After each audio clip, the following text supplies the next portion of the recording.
മദ്രസ പഠിച്ചുകൊണ്ടിരിക്കുന്ന സമയത്ത് ചില പാരൻസൊക്കെ വരും എന്തെങ്കിലുമൊക്കെ കംപ്ലൈൻറ്റ്സ് പറയാനായിട്ട്. അപ്പോൾ കൂടുതലായിട്ട് നമ്മൾ കേൾക്കുന്ന ഒരു സംഭവമാണ് ഉസ്താദെ എൻ്റെ കുട്ടി ഞാൻ പറഞ്ഞൊന്നും കേൾക്കുന്നില്ല, നിസ്കരിക്കുന്നില്ല, ഓതുന്നില്ല എന്നുള്ളത്. കുറഞ്ഞ സമയം നിൽക്കുന്ന ആ ഉസ്താദിനേക്കാൾ അപ്പുറത്തേക്ക് ആ കുട്ടീനെ ഗർഭം ചുമന്നത് മുതൽ പരിപാലിച്ച് വന്ന ഉമ്മാക്ക് അവിടെ യഥാർത്ഥത്തിൽ നല്ല റോള് നമുക്ക് കാണാൻ വേണ്ടിയിട്ട് പറ്റും. സൈക്കോളജിയിലൊക്കെ പറയുന്നത് എന്താ വെച്ചാൽ ഒരു ഉമ്മ ഒരു കുട്ടീനെ പ്രസവിച്ച് ആ ഒരു മാസങ്ങളോളം പ്രായമുള്ള ആ കുട്ടീനെ ഇങ്ങനെ പരിപാലിച്ചുകൊണ്ടിരിക്കുന്ന സമയത്തൊക്കെ ഉമ്മ ഒരു പക്ഷെ കുട്ടീനെ താഴെ വെച്ചിട്ട് എന്ത് ചെയ്യും, ഫോൺ എടുത്ത് യൂസ് ചെയ്യുന്നൊക്കെ കാണാറുണ്ട്.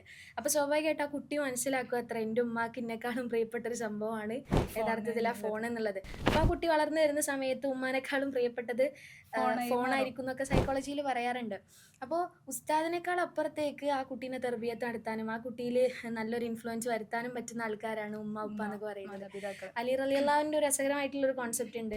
ഒരു കുട്ടി ജനിച്ചത് മുതൽ 7 വയസ്സ് വരെ ആ കുട്ടീൻ്റെ കൂടെ നമുക്ക് കളിക്കാനും ആ കുട്ടിയായിട്ട് സംസാരിക്കാനും മാത്രമേ പറ്റുള്ളൂ. അപ്പോൾ ഇന്നത്തെ കാലത്ത് ഉമ്മാർക്ക് അതിനൊന്നും സമയമില്ല, അല്ലെങ്കിൽ എല്ലാവർക്കും ജോലി തിരക്കാണ്, ആരെയും കുറ്റപ്പെടുത്താനൊന്നും നമുക്ക് പറ്റില്ല.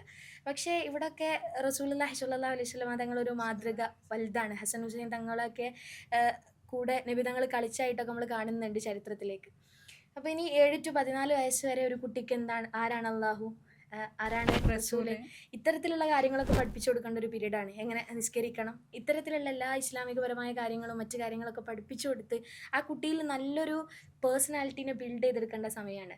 ആൻഡ് ആഫ്റ്റർ 14 പല രക്ഷിതാക്കളും വന്ന് കംപ്ലയിൻറ്റ്സ് പറയാം, എൻ്റെ കുട്ടി ഞാൻ പറഞ്ഞ് കേൾക്കുന്നില്ല, ഞാൻ എന്ത് പറഞ്ഞാലും എന്നോട് തർക്കുത്തരാണ് പറയുന്നത് എന്നുള്ളത്. പക്ഷെ ആ സമയത്ത് ഈ കോൺസെപ്റ്റ് പ്രകാരം പറയുന്നത് എന്താ വെച്ചാൽ കുട്ടീനെ കൺസിഡർ ചെയ്യാൻ മാത്രമേ പറ്റുള്ളൂ. ഒന്നുമില്ല, വീടൊന്ന് പെയിന്റ് അടിക്കുമ്പോൾ മോനോട് ചോദിക്കുക, വീട്ടിൽ 14 വയസ്സുള്ള 15 വയസ്സുള്ള കുട്ടി ഉണ്ടെങ്കിൽ ചോദിക്കുക, മോനെ വീട് ഏത് പെയിന്റ് അടിച്ചാലായിരിക്കും അടിപൊളിയാവുക, അല്ലെങ്കിൽ ഇപ്പം നിങ്ങൾക്ക് കല്യാണം അന്വേഷിക്കേണ്ടത് ചോദിക്കുക, എനിക്ക് എങ്ങനത്തെ അളിയനാണ് വേണ്ടതെന്നുള്ളത്. ആ ഒരു കൺസിഡറേഷൻ പലപ്പോഴും ഇന്നത്തെ ജനറേഷനിൽ നമുക്ക് കിട്ടാതെ പോകുന്നുണ്ട്. കാരണം എന്താ വെച്ചാൽ ഉമ്മാൻ്റെ ലോകത്ത്, വാപ്പാൻ്റെ ലോകത്ത്. അപ്പോൾ കുട്ടികൾക്ക് കുട്ടികളെ പ്രശ്നങ്ങൾ പറയാൻ, അത് ഷെയർ ചെയ്യാനുള്ളൊരു ഇടം പലപ്പോഴും നഷ്ടപ്പെട്ടിട്ടുണ്ട്. അപ്പോൾ സ്വാഭാവികമായിട്ട് കുട്ടികൾ ഫോണിലേക്ക് പോകും, ഉമ്മാക്ക് ഉമ്മാൻ്റേതായിട്ടുള്ള വില ഉണ്ടാവില്ല, വാപ്പാക്ക് വാപ്പാൻ്റെ വില ഉണ്ടാവില്ല.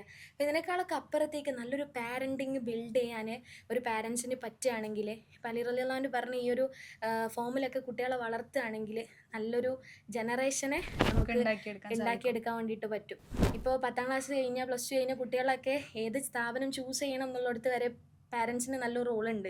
അപ്പോൾ നമ്മളെ പാരൻസ് കൊണ്ടുവരുന്ന സമയത്ത് നമുക്ക് ഇഷ്ടമില്ല ആക്ച്വലി വരാൻ, കാരണം പർദ്ദയിട്ട് നടക്കണം ആ ഒരു കോൺസെപ്റ്റാണ്. പക്ഷെ അതിനേക്കാളൊക്കെ അപ്പുറത്തേക്ക് മോറൽ വാല്യൂസ് പഠിക്കാൻ, ബാക്കിയുള്ള ആൾക്കാരോട് എങ്ങനെ ബിഹേവ് ചെയ്യണം, പാവപ്പെട്ടവരെ എങ്ങനെ ഹെൽപ്പ് ചെയ്യണം, ഇത്തരം കാര്യങ്ങളൊക്കെ ഇത്തരത്തിലുള്ള ഇൻ്റഗ്രേറ്റഡ് സ്ഥാപനങ്ങളിൽ നിന്ന് നമുക്ക് കിട്ടുമ്പോൾ നമ്മൾ എത്രയോ ബ്ലസ്ഡാണ്. അന്ന് 10ാം ക്ലാസ്സിൽ നമ്മൾ കൊണ്ടുപോയിടുന്ന സമയത്ത് എന്തിനാണ് ഫുൾ A+ കിട്ടിയ ഒരു കുട്ടീനെ ഇത്തരത്തിലുള്ള ഒരു ക്യാമ്പസിലേക്ക് കൊണ്ടുപോയിട്ടിരുന്നതെന്ന് ചോദിച്ച ആൾക്കാർ ഇന്ന് പലപ്പോഴും തിരുത്തി പറയാൻ വേണ്ടി തുടങ്ങി. അന്നൊരു പക്ഷേ എൻ്റെ കുട്ടീനെ അവിടെ കൊണ്ടുവന്നിട്ടില്ലെങ്കിൽ എന്തെങ്കിലുമൊക്കെ ഒരു ബെനിഫിറ്റ് ഉണ്ടാവും എന്നുള്ളത്. ഒരുപാട് ആത്മീയത എന്നതിനേക്കാൾ അപ്പുറത്തേക്ക് how to behave to our parents, നമ്മൾ പാരൻസിനോട് എങ്ങനെ ബിഹേവ് ചെയ്യണം, ഇത്തരത്തിലുള്ള കാര്യങ്ങളെങ്കിലും പഠിക്കാൻ, ഇസ്ലാമിൻ്റെ ബേസിക് ആയിട്ടുള്ള കാര്യങ്ങളെങ്കിലും ലൈഫിൽ ഇംപ്ലിമെൻറ്റ് ചെയ്യാൻ പറ്റുക എന്നുള്ളത് വലിയൊരു കാര്യമാണ്. അതിൽ നമ്മൾ എത്രത്തോളം ബ്ലെസ്ഡ് ആണ് എന്നുള്ളത് നമുക്ക് ഈ ഒരു ബത്തൂലിയ ജേണിയിലൂടെ യഥാർത്ഥത്തിൽ കാണാൻ വേണ്ടിയിട്ട് പറ്റിയിട്ടുണ്ട്.